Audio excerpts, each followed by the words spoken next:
병원 복도는 이상하리만큼 조용했습니다.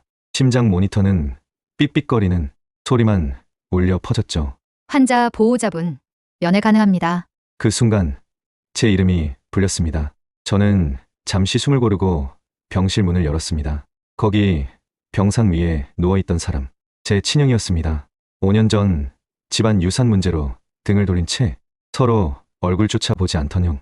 그 형이 폐암 말기라는 소식을 듣고 마지막이라는 마음으로 찾아온 겁니다. 형은 마른 목소리로 말했습니다. 동생아, 나 좀 도와주라. 순간 제 눈앞이 아득해졌습니다. 한때는 제 전부였던 사람. 하지만 제 인생을 가장 크게 배신한 사람. 형과 저는 평범한 농가 집안에서 자랐습니다. 부모님은 작은 채소 가게를 운영하셨죠. 어릴 적 형은 제 우상 같았습니다. 학교 끝나면 늘 제 손을 잡아주던 든든한 형. 그런데 부모님이 돌아가신 뒤 모든 게 바뀌었습니다. 남겨진 건 집 한 채와 가게 건물. 형은 그걸 팔아서 본인 사업 미천 삼겠다고 했고 저는 반대했습니다. 형, 아버지랑 어머니 땀으로 지킨 건물이야. 우리가 지켜야지. 하지만 형은 차갑게 잘라 말했습니다. 내가 지켜서 뭐하냐? 돈이 돼야 가치가 있는 거지. 그때부터 우리는 남보다 못한 사이가 됐습니다. 형은 결국 건물을 팔아치우고 저를 내쫓듯 했습니다. 저는 빈손으로 서울에 올라와 새벽에 막노동, 낮엔 택배, 밤엔 편의점 아르바이트, 잠은 고시원에서 이를 악물며 버티고 버텼어요. 유산은 형이 사업에 쓴다는 핑계로 저에게 한 푼도 주지 않더군요. 그렇게 10년 저는 작은 인테리어 회사를 세웠고 천천히 자리 잡았습니다.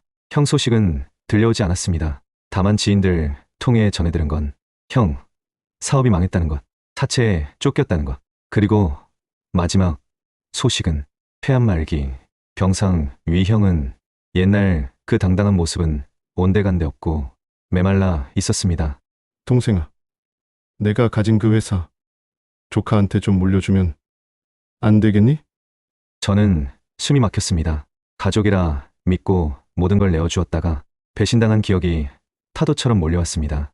형은 아버지의 말을 떠올리게 했습니다. 사람은 결국 지켜준 사람이 가족이다. 그날 저는 아무 대답도 하지 못하고 형은 끝까지 안 변했구나 라는 생각을 가지고 자리를 떠났습니다. 며칠 뒤 형은 세상을 떠났습니다. 장례식장엔 몇 명 안 왔습니다. 심지어 조카도 오지 않았습니다. 홀로 남은 상주석에서 저는 형의 영정을 바라보며 중얼거렸습니다. 형 결국 이렇게 끝이 나는구나. 장례가 끝나고 집에 돌아왔을 때 형의 아들이 저를 찾아왔습니다. 낯빛이 창백했고 두 손을 떨고 있었습니다. 삼촌 저한테도 기회 좀 주세요. 순간 가슴이 또 한 번 철렁 내려앉았습니다. 아버지 장례식도 오지 않은 이 아이는 나에게서 무엇을 빼앗아 가려고 찾아온 걸까 생각이 들기도 했습니다. 그 아이는 제가 예전에 무릎에 태우고 자장가 불러주던 조카였습니다. 옛날 정 때문인지 문전박대를 할까도 싶었지만 찾아온 이유가 궁금했습니다. 어릴 때 만나서 나에 대한 기억도 희미할 텐데 무슨 이유로 나를 찾아왔냐 물었죠.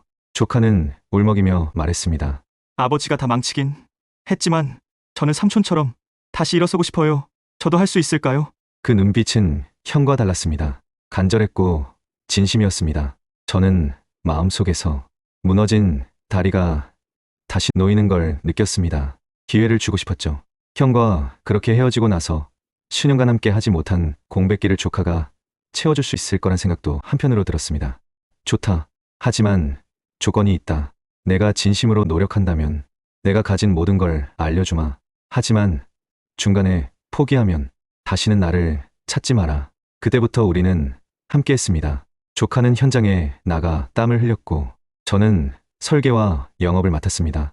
어려움은 많았지만 조카는 한 번도 불평하지 않았습니다. 1년 뒤 작은 시공 현장에서 시작한 일이 점점 커지더니 지방관공서 공사까지 맡게 됐습니다. 주위 사람들이 성장해 나가는 저와 조카를 보며 저에게 조심하라고, 역시 피는 못 속인다고 말했습니다.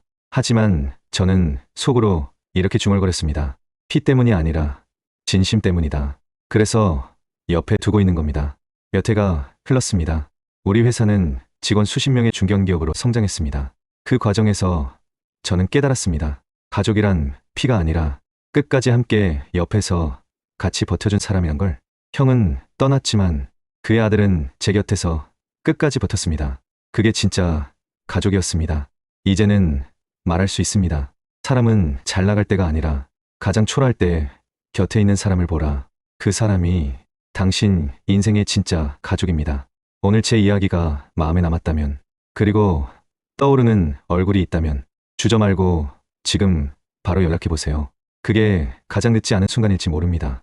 그리고 제 이야기에 공감하셨다면 구독과 좋아요, 그건 여러분이 제게 건네는 작은 손길일 겁니다.